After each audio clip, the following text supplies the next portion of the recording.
Yeah, I'm having problems with starting this Chevy S10 2000 2.2 liter. Earlier on today, it was just cranking.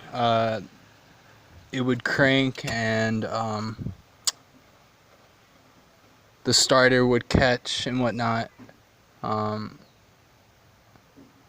but now it's not even turning over. There's no sounds, no clicking, nothing. Here, I'll try to start it right now. There's no security lights on. I'm low on fuel. I have a standard.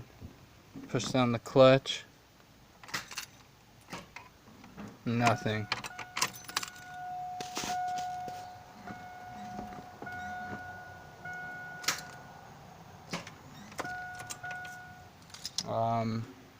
If anyone can help me out, I need to fix this problem. This is a big issue right now. I need to get to places and I really can't even get anywhere. So if anyone has an idea of what I can do, please let me know. Yeah.